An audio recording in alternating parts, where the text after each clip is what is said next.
Hello students, तो आप अपने एग्ज़ाम्स की तैयारी जो है वो बहुत अच्छी तरीके से कर रहे होंगे। अभी एनुअल एग्ज़ाम्स को बहुत ही थोड़े दिन बचे हुए हैं। आप लोगों ने कहा था पेपर डिस्कशन के लिए, तो मैंने कहा था कि चलो हम थोड़ा एक पेपर डिस्कशन करते हैं। और आपको इस पेपर में मैं बताऊंगी कि भाई आपको पेपर कैसे लिखना है, पेपर प्रेजेंटेशन कैसा होना चाहिए। और ये जो मैं पेपर आपको, इसमें आप जो स्क्रीन के ऊपर जो पेपर दिख रहे हैं स्टूडेंट्स, ये डेफिनेटली इसमें से जो है आप मानिए कि ना 30 to 50% क्वेश्चन डेफिनेटली एग्जाम्स में आएंगे ही आएंगे। अगर आपने 2 प्री फाइनल्स दिए तो आपने देखा होगा कि थोड़े से क्वेश्चंस रिपीट हुए हैं। आई होप आप एक बार एग्ज़ाम में जाने से पहले इस पेपर को ज़रूर देखिए और एक अच्छे तरीके से रिवाइज़ करिए। मैं उम्मीद करूँगी कि जितने बच्चे भी कल्पना हिंदी क्लासेस को देख रहे हैं, पढ़ रहे हैं, डेफिनेटली 10 GP आएगा ही आएगा। मेरी तरफ से पूरी कोशिश रहेगी कि आपको ज़्यादा से ज़्यादा इससे जो है वो हेल्प मिल सके। तो चलिए हम देखेंगे, एक बार इस पेपर को एक बार पढ़ के देखेंगे कि इसमें क्या है। पेपर का पैटर्न तो आपको सबको अच्छे से मालूम ही है। पहला यहाँ पे दिया हुआ है, पद्यांश दिया हुआ है। तो देखिए पद्यांश में पहला इन्होंने जो ये पद्यांश दिया हुआ है इसको हम एक बार देखेंगे। उन दिनों की बात है जब बालक अम्बेडकर अपनी प्राथमिक शिक्षा पूरी करने के लिए हाई स्कूल में दाखिला हुए थे। एक दिन उनके भाई जा रहे थे और उन्होंने रास्ते में प्यास लगी और एक घर के पास आकर उन्होंने पानी मांगा। उस घर के मालकिन ने कहा कि तुम अछूत हो, हम तुमको पानी नहीं पिला सकते। उसे अपने घर वालों को भी पानी देने से मना कर दिया और दरवाज़ा बंद कर दिया। दरवाजे के बंद होते ही अम्बेडकर को मार्ग मिल गया और जहां अस्पृश्यता असमानता को मिटाकर एक नव समाज की प्रतिष्ठापन कर सकते थे। ये इन्होंने एक छोटा सा पद्यांश आपको दिया है। अब आपको एक क्वेश्चन पूछा जा रहा है, तो देखिए इस पद्यांश का क्वेश्चन का आंसर आप कैसे लिखेंगे। अम्बेडकर हाई स्कूल में क्यों दाखिल हुए, है ना, ये क्वेश्चन है। तो भाई इसका आंसर क्या होगा कि अम्बेडकर जो है अपनी प्राथमिक शिक्षा पूरी करके माध्यमिक शिक्षा, है ना, हाई स्कूल के लिए वो हाई स्कूल में दाखिल हुई। दूसरा क्वेश्चन है कि एक दिन अम्बेडकर किसके साथ जा रहे थे, तो एक दिन अम्बेडकर अपने बड़े भाई के साथ में जा रहे थे। क्वेश्चंस को ज़्यादा लंबा मत लिखिए। इस क्वेश्चन के आंसर के लिए 1 या 2 सेंटेंस में ही लिखिए क्योंकि ये 1 मार्क्स का होता है। बच्चों, पेपर प्रेजेंटेशन बहुत इंपॉर्टेंट रहता है। आपका जो एग्ज़ाम्स का पेपर होगा उसमें जो है आप सेक्शन नंबर डालिए, क्वेश्चन नंबर डालिए, तो इजी रहेगा आपको भी और आपको मार्क्स भी अच्छे मिलेंगे। हर क्वेश्चन के आंसर कंप्लीट होने के बाद में आप मार्जिन ज़रूर खींचिए। चलिए नेक्स्ट क्वेश्चन है, अम्बेडकर ने क्या मांगा। तो देखिए बहुत ही सिंपल, अम्बेडकर ने उनसे पानी मांगा, है ना। घर के मालिक ने क्या कहा, तो घर के मालिक ने कहा कि तुम अछूत हो, हम तुम्हें पानी नहीं पिला सकते। ठीक है। नेक्स्ट क्या है कि यह पद्यांश किस पाठ से लिया गया है, तो यह पद्यांश हम सब एक है नामक पाठ से लिया गया है। इस तरह से आप इस क्वेश्चन के आंसर दे सकते हैं। चलिए नेक्स्ट अभी हम दूसरा देखेंगे कि भाई ये तो हो गया हमारा। अब चलिए हम दूसरा देखते हैं कि दूसरे पद्यांश में इन्होंने क्या बोला है। ये पद्यांश जो है आपको इसमें भी आपको 5 क्वेश्चन दिए गए हैं। हर क्वेश्चन जो है ये 2 मार्क्स का है।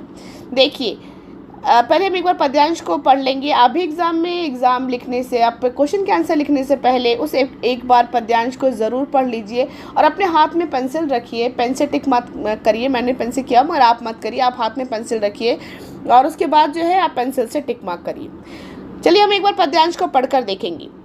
यह विविधताओं का देश है, भारत विविधताओं का देश है। ऊंचे पर्वत, जीव, नदियाँ, मैदान, क्षेत्रीय समुद्रीय तट इसके सुंदरता में 4 चांद लगाते हैं। समुद्री क्षेत्र में भारत के सैकड़ों द्वीप है। एक और बंगाल की खाड़ी, अंडमान निकोबार द्वीप समूह है, तो दूसरी ओर अरब सागर से लक्षद्वीप है। अंडमान निकोबार भारत का केंद्र शासित प्रदेश है। इसकी राजधानी पोर्ट ब्लेयर है। यहाँ छोटे बड़े 572 द्वीप है। इसमें से कुछ ही द्वीपों पर लोग रहते हैं। लक्षद्वीप भी केंद्र शासित प्रदेश है। यहाँ की प्राकृतिक सौंदर्यता सारे विश्व में चर्चा का विषय बन गया है। हजारों यात्री यहाँ के सफ़ेद रेतीले पर्वत पर टहलने और नीले शुद्ध समुद्री पानी में तैरने का आनंद लेते हैं। अब यहाँ पे क्वेश्चन, ये तो हमने पैराग्राफ पढ़ लिया। देखिए यहाँ पे क्वेश्चन है,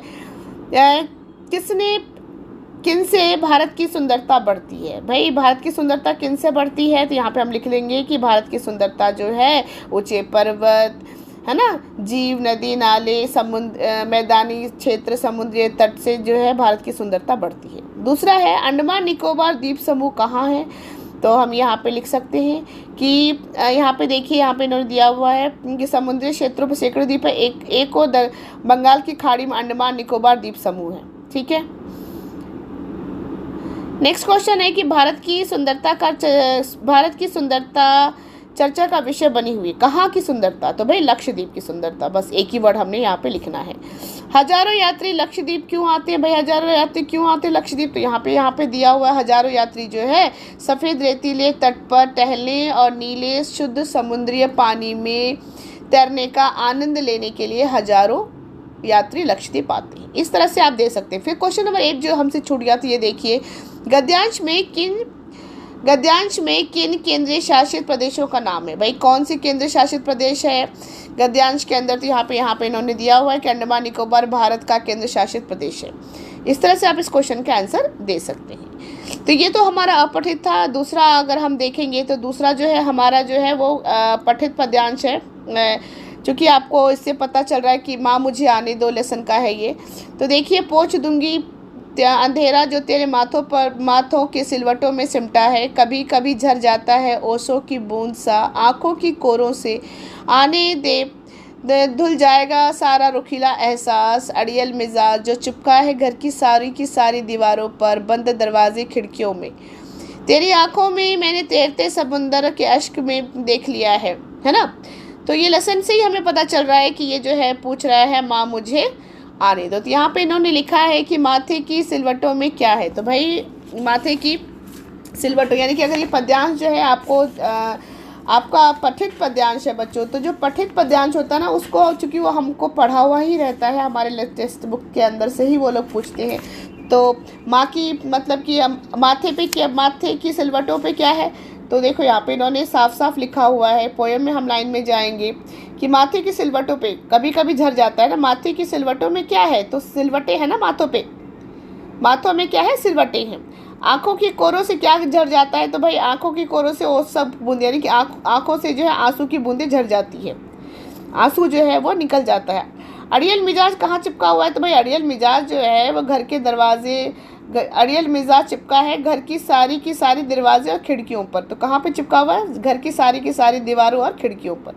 दूसरा क्या है, अजन्मी, दूसरा क्वेश्चन देखिए बच्चों, यहाँ पे दिया हुआ अजन्मी लड़की ने माँ की आंखों में क्या देखा है, तो भाई अजन्मी लड़की ने माँ की, यहाँ पे देखिए तेरे आंखों में मैंने तैरते समुंदर, ये आसमान के अश्क देखे हैं। और ये कौन से पाठ से लिया गया है, ये जो लिया गया है ये है माँ मुझे आने दो नामक पाठ से लिया गया है। इस तरह से आप जो दे सकते हैं। नेक्स्ट, ये तो हो गया हमारा भाई पठित पद्यांश और अपठित पद्यांश। अब हम नेक्स्ट क्वेश्चन पे आएंगे बच्चों। नेक्स्ट क्वेश्चन हमारा किस चीज़ के बारे में है, ये हमारा दिया हुआ है डॉक्टर रामधारी सिंह दिनकर का। तो भाई डॉक्टर रामधारी सिंह दिनकर का जो है साहित्य, यानी कि डॉक्टर रामधारी सिंह का दिनकर का आपको जो है कवि परिचय लिखना है। ठीक है, कवि परिचय वक्त लिखते वक्त आप बिल्कुल अच्छे से ध्यान रखिए कि आपको जो है पूरा का पूरा क्या कहते हैं कवि परिचय, उनका जन्म, मृत्यु, रचना सब लिखना है बच्चों। इसको पॉइंट में नहीं लिखना, आपको है पैराग्राफ में लिखना है। दूसरा इन्होंने पूछा है कि रहीम ने विपत्ति की कसौटी क्यों माना है, रहीम ने विपत्ति को कसौटी क्यों माना। आपको ये पता है, ये जो इन्होंने जो रहीम का दिया हुआ है कि भाई रहीम के बारे में, अगर आपको रहीम के दोहे जो है वो अगर थोड़ा सा भी ध्यान में है तो विपत्ति कसौटी जो कसे, ये मित्र के बारे में जिन्होंने लिखा हुआ था रहीम दास जी ने, कि भाई विपत्ति के समय जो हमें पता चलता है कि हमारा जो है सच्चा दोस्त कौन है, ये हमें जो है विपत्ति के समय में ही मालूम चलता है। ठीक है, नेक्स्ट हमारा यहाँ पे इन्होंने दिया हुआ है कि गोदावरी नदी को क्या दक्षिण गंगा, भाई गोदावरी नदी को जो है उन्होंने दक्षिण गंगा गोदावरी के बारे में इन्होंने दिया हुआ है कि भाई गोदावरी नदी को गंगा नदी क्यों माना है। तो देखिए इस क्वेश्चन का आंसर आप ऐसे लिख सकते हैं। अब ये क्वेश्चन चूँकि आपको सिर्फ 4 मार्क्स का ही, ज़्यादा बड़ा नहीं है, तो हम लिख सकते हैं कि काका कालेलकर ने अपनी यात्रा अनुभव के द्वारा यह कहा कि महाराष्ट्र के महाबलेश्वर से निकलने वाली गोदावरी नदी का प्रवाह धीरे धीरे आगे बढ़कर एक महानदी के रूप धारण कर लेती है ना। नदी के किनारे में छोटे छोटे मंदिर है। दक्षिण भारत के लोग ये पुष्कर का मेला यहाँ पे लगता है और दूर दूर से लोग जो है वहाँ पर आते हैं। उनका विश्वास है कि गोदावरी नदी का पानी जो है वो पवित्र, जैसे गंगा नदी का पानी पवित्र है वैसे गोदावरी का भी पानी पवित्र है। उसके किनारे पे बहुत सारे तीर्थ स्थल है जो कि उसके शोभा को चार चांद लगाते हैं। जो महत्व उत्तर भारत में गंगा नदी को है वही महत्व जो है दक्षिण भारत में गोदावरी नदी को है। इसलिए काका कालेलकर ने गोदावरी को दक्षिण गंगा माना है। बच्चों जब भी आप क्वेश्चन का आंसर लिखे वो लास्ट में एक लाइन अपना कंक्लूजन ज़रूर डालें, उससे आपके मार्क्स बहुत अच्छे आएंगे। नेक्स्ट ये बोल रहा है कि हमीद के स्थान पर आप होते तो क्या खरीदते।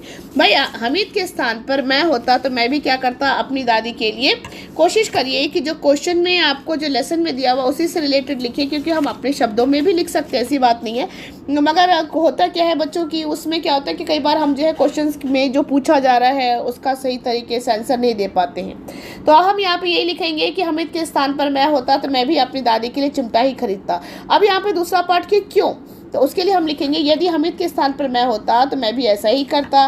मेरा स्वभाव भी उसी प्रकार का है। हर दिन रोटी निकालते समय मेरी दादी की उंगली जल जाती है, उसे देखकर मुझे दुख होता है ना। मैं अपने लिए ही नहीं सोचता हूँ, अपने घर की हालत मेरे घर की हालत ठीक नहीं है। ऐसी स्थिति में मैं खिलौने कैसे खरीद सकता हूँ। मैं अपने लिए नहीं अपनों के लिए अपने लिए ही नहीं अपनों के लिए भी मैं सुख पहुँचाना चाहता हूँ, मतलब अपने घर के लोगों को भी मैं सुख पहुँचाना चाहता हूँ। दादी को चिमटे की बहुत ज़रूरत है, इसीलिए मैं पैसे को व्यर्थ नहीं कर सकता, बर्बाद नहीं कर सकता हूँ। इसीलिए मैं भी हमीद की जगह पर होता तो मैं भी अपनी दादी के लिए चिमटा ही खरीदूंगा। इस तरह से आप क्वेश्चन का आंसर दे सकते हैं। तो मुझे लगता है ये तो आपको भाई 3 मार्क्स के क्वेश्चन समझ में आ गया। अब हम बात करेंगे 4 मार्क्स के क्वेश्चन। बच्चों 4 मार्क्स के क्वेश्चन 7 मार्क्स का 8 मार्क्स का क्वेश्चन है। तो 8 मार्क्स के क्वेश्चन में इन्होंने ये पूछा है कि भाई देखिए, पेड़ पौधे पशु पक्षी और मनुष्य को वर्षा किस प्रकार लाभ पहुंचाती है, उदाहरण से दीजिए। भाई वर्षा जो है हर एक मनुष्य का हर एक मतलब जीव का बारिश जो है वो जीवन का आधार है। ये हम एक लाइन पहले देंगे, उसके बाद हम जो है इस लेसन से रिलेटेड थोड़ा सा परिचय देके भी हम इसको स्टार्ट कर सकते हैं। कैसे करेंगे, देखिए आप पहला जो आप इस तरह से दीजिए कि पेड़ पौधे पशु पक्षी और मनुष्य सभी के लिए जो है वर्षा जो है वो बहुत ही लाभप्रद है और वर्षा जो है वो हर एक प्राणी का जीवन का आधार है। उसके बाद हम आप चाहे तो लेसन में से दे सकते हैं कि बरसते बादल कविता में प्रकृति के बेजोड़ कवि सुमित्रा नंदन पंत ने सावन की महिमा को अपने जीवन में बार बार आने के लिए कहा है, क्योंकि वर्षा जो है वो सभी को बहुत ही पसंद आता है। ठीक है, उसके बाद आप ये दे सकते हैं कि वर्षा ऋतु होने पर मनुष्य जो है खुशी से झूम उठता है, पशु पक्षी तरह तरह की आवाज़ निकालते हैं, पेड़ पौधे भी झूमने लगते हैं। सावन मास में बादल जो है धरती पर झमझम करके बारिश की बूंदें गिरती है, ऐसा लगता है कि बारिश की बूंदें जो है वो पत्तों से छनकर ज़मीन पर गिर रही है। मेढक झीली की जातक पक्षियों की आवाज़ सुनाई देती है ना। और उसमें जो है बरसात के मौसम में बारिश की बूंदें जो रिमझिम करके रोम जिससे कि रिमझिम करके बारिश की बूंदें गिरती है, जिससे कि हमारा रोम सिहर उठता है। कवि का मन वर्षा की धारा को पकड़ के झूलने के लिए करता है। इंद्रधनुष के रंग बिरंगे झूले में बच्चों का मन करता है झूलने का, है ना। और बच्चे चाहते हैं कि बारिश का ऋतु जो है वो बार बार आया। फिर आप इस तरह से भी आप दे सकते हैं कि इसीलिए भी हम कह सकते हैं कि वर्षा ऋतु जो है सभी मनुष्यों का जीवन का आधार। वर्षा से हम सिर्फ मनुष्य नहीं बल्कि पेड़ पौधे पशु पक्षी सभी के लिए यह लाभप्रद है। ठीक है, नेक्स्ट, मीराबाई की भक्ति भावना को अपने विचार व्यक्त कीजिए। अब भाई इन्होंने पूछा है कि मीराबाई का भक्ति भावना के ऊपर अपने विचार। तो भाई मीराबाई जो थी वो क्या थी, कृष्ण की भक्त थी, हम सबको पता है ना। मीराबाई ने जो है कृष्ण की भक्ति की थी। अब मीराबाई की भक्ति कैसी थी, एक तो मीराबाई हम थोड़ा बहुत चाहे तो मीराबाई के बारे में दे सकते हैं कि मीराबाई जो थी वो क्या बोलते हैं कृष्ण की भक्ति करती थी और कृष्ण को ही अपना सब कुछ मानती थी, है ना। और मीरा ने जो क्या बोला था, क्योंकि मीरा की भक्ति भावना के बारे में इन्होंने आपके खुद के विचार पूछे कि भाई आप जो है मीराबाई के बारे में उसकी जो मीराबाई की दोहे हैं या जो आपने उससे समझा उसके बारे में आप कुछ क्या कहना चाहते हैं। तो बच्चों जब भी आपके विचार हुआ जाए या आपके विचार से संबंधित कोई क्वेश्चन पूछा जाए तो पहले आप उसका दैनिक परिचय पूरा बताने के बाद ही आप अपना विचार बताइए। अब देखिए यहाँ पे जैसे दिया हुआ है कि मीराबाई भक्ति का, देखिए हम इस क्वेश्चन के आंसर इस तरह से भी लिख सकते हैं।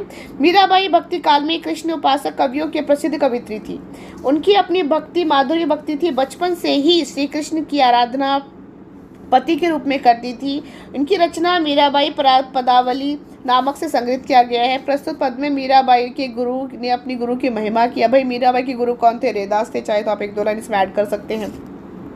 मैंने अपनी गुरु से की कृपा से मैंने राम रतन धन पा लिया है।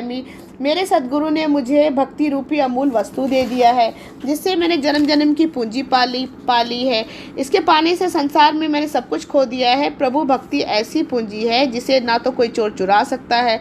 मैं जितना ही इसे खर्च करूंगी ये उतना ही दिन पर दिन बढ़ता जाएगा, है ना, वृद्धि होती जाएगी। सत्य रूपी नाव के नाविक मेरे सदगुरु है और उन्हीं के सहारे मैंने भवसागर को पार कर चुकी हूँ, है ना। और यहाँ से मेरे तो गिरधर है जो कि चतुर है। इस तरह से मीराबाई जो है अपनी कृति जो है खुशी खुशी सबके बीचों में गाती है और सुनाती है। इस तरह से आप इस क्वेश्चन का आंसर दे सकते हो। नेक्स्ट हमारा आता है, ये है स्वराज्य की नींव, क्योंकि रानी लक्ष्मीबाई ने स्वराज्य की नींव में क्या बोला कि रानी लक्ष्मीबाई ने अपने देश के लिए लड़ाई लड़ रही थी, वो है ना, आज़ादी की लड़ाई लड़ रही थी।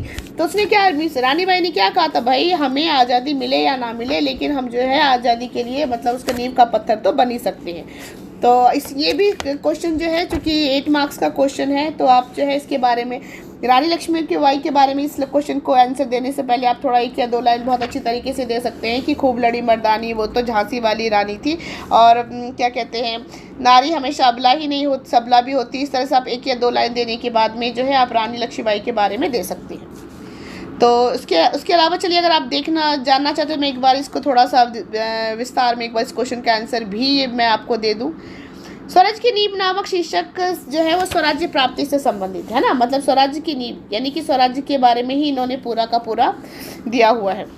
तो यहाँ पे हम देख सकते हैं कि इस तरह से झांसी राज्य का पालन लक्ष्मीबाई ने हर एक परिस्थिति में किया, और झांसी की रानी जो है वो लक्ष्मीबाई जो है उन्होंने लड़ाई लड़ी, आखिरी दम तक जो है वो लड़ती रहेगी। रानी का ये मानना था कि भाई मेरे जीते जी हमें स्वराज्य मिले या ना मिले, लेकिन हम स्वराज्य की नींव का पत्थर जो है वो बन ही सकते हैं। तो आप स्वराज्य की नींव से में आपने जो चैप्टर पढ़ा है उससे रिलेटेड क्वेश्चन का आंसर इसमें दे सकते हैं, और स्टार्टिंग में जो है अगर आप चाहे तो 1 या 2 लाइन जो है वो लिख सकते हैं कि खूब लड़ी मर्दानी, वो तो झांसी वाली रानी थी, ये सुभद्रा कुमारी चौहान का लाइन है।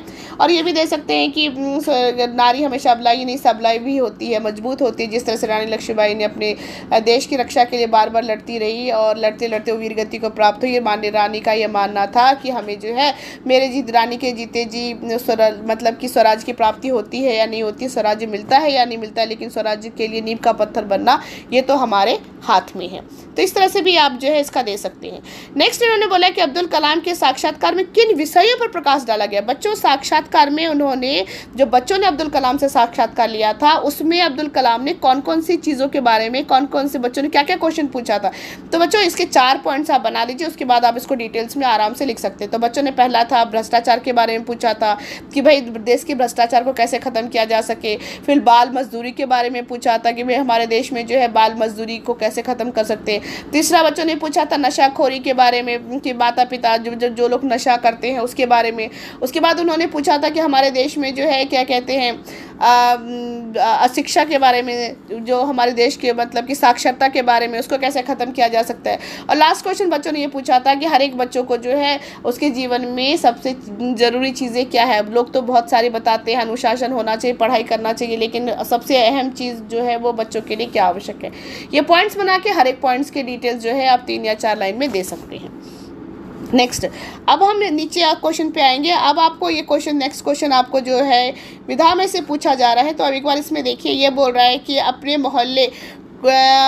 मोहल्ले को आवारा कुत्तों से मुक्त करने का निवेदन करते हुए नगर निगम अधिकारी को पत्र लिखिए। बच्चों यहाँ पे पत्र लिखना है। आप एक बात याद रखिए, जो भी विधा आप लिखते हैं, जो भी आपके जो क्रिएटिविटी होता है, उसके लिए आप हमेशा न्यू पेज स्टार्ट करिए। कभी भी किसी भी क्वेश्चंस के नीचे में मत लिखिए, सेक्शन नंबर डालिए। अगर मान लीजिए पत्र है तो सबसे पहले आप हेडिंग क्या डालेंगे, पत्र डालेंगे। फिर उसके बाद प्रेषक, है ना, सेवा में, और उसके बाद प्रेषक सेवा में लिखने के बाद में आप जो है राइट हैंड साइड में यहाँ पे मतलब स्थान और दिनांक हेडिंग डालिए। स्थान हैदराबाद, दिनांक डाल दीजिए। फिर प्रेषक लिखने के बाद आपका एड्रेस, आप जो भी गले, मकान नंबर है, मोहल्ला है, ऐसा लिखने के बाद में फिर उसके बाद में आप विषय लिखिए। तो ऑलरेडी आपको विषय जो है वो क्वेश्चन में ही मिल जाता है। जैसे यहाँ पे इन्होंने दिया हुआ है कि क्या विषय दिया हुआ है कि मोहल्ले को आवारा कुत्तों से मुक्त कराना, ये इसका विषय है।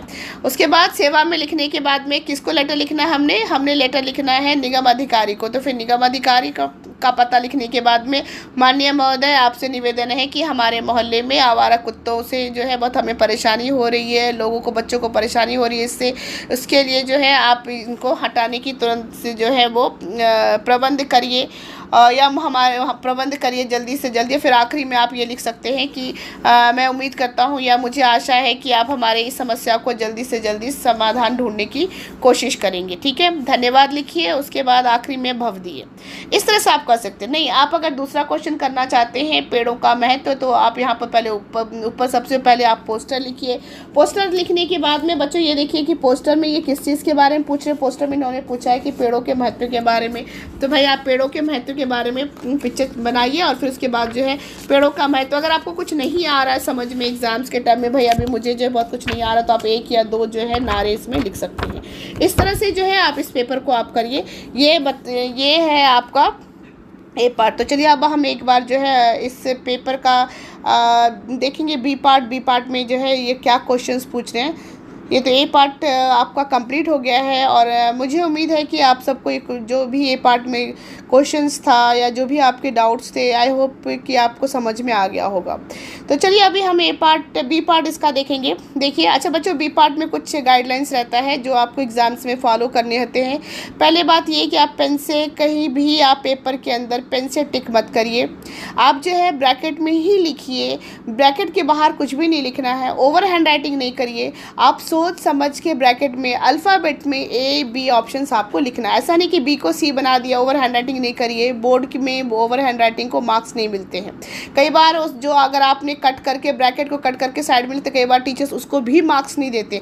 इसीलिए सोच समझ के आपको ब्रैकेट में लिखना। अब आप सोचेंगे कि हाँ हमने लिख दिया, लेकिन अगर हमसे गलती हो गई तो फिर क्या करेंगे। तो बच्चों उसके लिए एक सिंपल सा आइडिया क्या है, आप अपने हाथ में एक पेंसिल रखिए। पहले आप पेंसिल से अपने ब्रैकेट में लिख लीजिए, आपको कहाँ हो जाएगा हाँ ये आंसर करेक्ट है मेरा। तो फिर आप क्या करें, इसको इरेज करके आप जो है पेन से लिख दीजिए। ये आप कर सकते हैं। चलिए पहला हम क्वेश्चन पढ़ेंगे। काका कालेलकर की मृत्यु सन 1991 में हुई, रेखांकित शब्दों का पर्यायवाची। शब्द का पर्यायवाची पूछ रहा है। तो देखिए बच्चों, यहाँ पे ऑप्शन बी होगा, निधन, मरण और देहांत, यानी कि ऑप्शन नंबर बी है। यहाँ पे इसमें एक बार हम देखेंगे। देखिए इसका ऑप्शन नंबर कौन सा है, ये बी है बच्चों, option number B.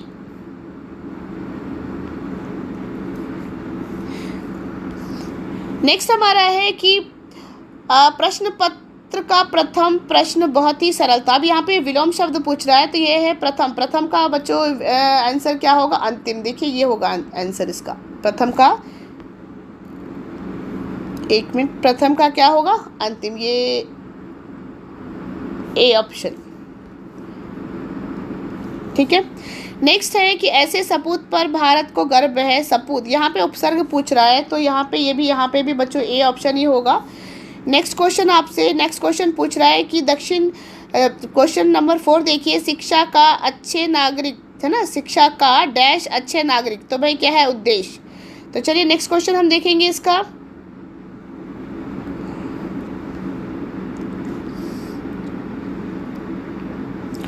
Question number 5 से देखिए, मेरे देखते देखते यह क्या हो गया जूही, है ना। तो भाई यहाँ पे इन्होंने पुनरुक्ति शब्द पूछा है, तो बच्चों इसका ऑप्शन नंबर बी होगा, बी पे टिक करिए। नेक्स्ट है कि मेरा घर स्कूल के पास है, यहाँ पे तत्सम पूछ रहा है, तो घर का क्या होगा बच्चों, गृह होता है, यानी कि सी ऑप्शन। नेक्स्ट है शरारती लड़कों ने नए शिक्षक के नाक में दम कर दिया, मुहावरा क्या, भाई नाक में दम करना, मुहावरे का मतलब बी ऑप्शन होगा इसका, परेशान। ठीक है। नेक्स्ट है बेमेल शब्द। बच्चों बेमेल शब्द देखिए, यहाँ पे अनार, आम और केला ये तीनों फल के नाम है, और बैगन जो है ये सब्जी का नाम है, तो इसका ऑप्शन होगा बी। क्वेश्चन नंबर 9 देखिए, दूसरे देश का नागरिक, तो भाई यहाँ पे है वाक्यांश के लिए एक शब्द, दूसरे देश का नागरिक को हम क्या बोलते हैं, विदेशी, तो ये हो जाएगा। चलिए अब हम और इसका आगे देखेंगे। क्वेश्चन नंबर 11 को देखेंगे।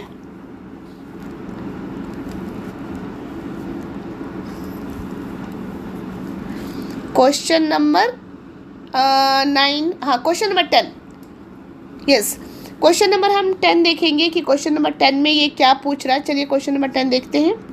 क्वेश्चन नंबर 10 बोल रहा है कि तेरी आंखों में मैं तैरते ये समुंदर के आसमान के अश्क, रेखांकित में समानार्थी शब्द, बच्चों समानार्थी पूछ रहा है तो इसमें जो है आकाश होगा, ठीक है, ये होगा 8, D option. Next question number 11 है कि हम अपनी संस्कृति का आदर करते हैं। तो यहाँ पे देखिए बच्चों संस्कृति का समास पूछ रहा है तो ऑप्शन नंबर सी होगा सम प्लस कृति, ठीक है। तो चलिए अब हम आगे देखेंगे कि आगे का क्वेश्चन नंबर, चलिए हम आ जाते हैं 12 के ऊपर। तो देखेंगे भाई क्वेश्चन नंबर 12 में क्या पूछ रहा है। चलिए एक बार देखते हैं। क्वेश्चन नंबर 12 है कि नील कमल, तो यहाँ पे झील की शोभा बढ़ाती, समास से विग्रह क्या होगा, तो क्या होगा, सी ऑप्शन होगा, नीला है जो कमल, यानी आपकी ऑप्शन नंबर सी होगा इसका। हम अपने ग्रह पर वापस जा रहे हैं, काल पूछ रहा है बच्चों, देखिए हम अपने ग्रह पर वापस जा रहे हैं तो यानी कि इसका होगा डी ऑप्शन। नेक्स्ट आप देखिए कि भारत एक ऐसा देश है डैश 50% युवा शक्ति है। तो यहाँ पे देखिए भारत एक ऐसा देश है जहाँ, ये क्या होगा, सी ऑप्शन, जहाँ 50% युवा शक्ति है, ठीक है। क्वेश्चन नंबर 5 देखिए, शुद्ध वाक्य इसमें से आपको देखना, मैं कल दिल्ली जाऊंगा, मैंने कल दिल्ली जाना है, मैं कल दिल्ली जाता है, मुझे कल दिल्ली जाएंगे, तो क्या होगा, ए ऑप्शन होगा बच्चों, मैं कल दिल्ली जाऊंगा, ए ऑप्शन होगा इसका। नेक्स्ट देखिए, लड़के ने खाना खाया, ये पूछ रहा है लड़के ने खाना खाया, तो ये क्या है भाई, ये जो है क्रिया है, खाया है ना, ये क्रिया यानी कि बी ऑप्शन। नेक्स्ट देखिए, सच्चे अर्थों में वे देश के आदर्श है, यानी कि ए ऑप्शन। चलिए अब हम आगे देखेंगे पेपर में आगे क्वेश्चन क्या दिया हुआ है, यानी कि यहाँ पे हम देखेंगे कि भाई क्वेश्चन नंबर 18 में क्या बोल रहा है। क्वेश्चन नंबर 18 में देखिए, मैं हैदराबाद में रहता हूँ, वाक्य को प्रश्नवाचक में बनाने के लिए किस शब्द का प्रयोग करेंगे, तो क्या होगा, मैं हैदराबाद में रहता हूँ, कहाँ, मैं कहाँ रहता हूँ, यानी कि ऑप्शन नंबर सी, कहाँ रहता हूँ तो हैदराबाद में। हम ही दूसरों को खिलौने लेते और मिठाई खाते देखता रहा, रचना के आधार पर वाक्य बताइए। तो भाई और यहाँ पे क्या है, हम ही दूसरों को मिठाई लेते और मिठाई खिलौने लेते और मिठाई खाते देखता रहा, बच्चों ये है संयुक्त वाक्य, यानी कि डी ऑप्शन, ठीक है। नेक्स्ट है, उन्हें नोबेल, भारत रत्न और अन्य कई पुरस्कार मिले, यहाँ पे विराम चिन्ह यानी कि सी ऑप्शन। तो ये मैंने आपको बताया कि पूरा का पूरा जो है बी पार्ट है, इसमें जो है क्वेश्चन के आंसर जो है वो किस तरह से कैसा इसके अंदर होगा। तो बच्चों मैं ये उम्मीद करूँगी कि आपको ये जो मैंने जो आपको पेपर बताया है सॉल्व करके और जो भी आपको जो टिप्स है वो मैंने आपको दे दिया है। आई होप कि आप एग्ज़ाम्स में सारे के सारे पेपर बहुत अच्छी तरीके से करेंगे। और ये अगर आपको जब पसंद आया या आपको इसमें जो भी कुछ डाउट्स है या कुछ भी आप कमेंट सेक्शन में लिखिए। एग्ज़ाम्स को ज़्यादा दिन नहीं बचे हैं और एक छोटा सा आपसे रिक्वेस्ट है बच्चों, ज़्यादा से ज़्यादा सब्सक्राइब करिए और ज़्यादा से ज़्यादा शेयर करिए आपके आसपास जो भी बच्चे हैं, ताकि उन सारे बच्चों को इससे बेनिफिट मिल सके। पेपर प्रेजेंटेशन बहुत अच्छा करिए, बार बार मैं आपको यही बोल रही हूँ कि पेपर प्रेजेंटेशन बहुत अच्छा से करना है आपको। 4 साइड आप मार्जिन खींचिए, सेक्शन नंबर डालिए, क्वेश्चन नंबर डालिए। बच्चों सेक्शन नंबर 1 में जो है आपको अपने पेपर में देखा होगा कि आपको जो सीन अनसीन पैसेज पूछ रहा है, तो जैसे आपको कोशिश करिए कि जैसा पेपर में दिया हुआ है आप भी ठीक उसी तरह से पेपर को कर सकें। और मैं उम्मीद करूँगी कि अब मैं क्या कहते हैं आप सब लोग जो है बहुत अच्छी तरीके से पढ़ रहे होंगे और डेफिनेटली आपको बोर्ड में आप सबको मेरी तरफ से बहुत बहुत शुभकामनाएं कि आप सबको बोर्ड में ज़्यादा से ज़्यादा बच्चों को इस बार जो है 10 GPA आएगा। बच्चों एग्ज़ाम में जाने से पहले एक बार इस पेपर के पैटर्न को और ये जो क्वेश्चन से मैंने आप जो पेपर आपके साथ डिस्कस किया है वो एक बार देख के ज़रूर जाइए। 101% की इसमें से 50% क्वेश्चन ज़रूर आएगा। Thank you.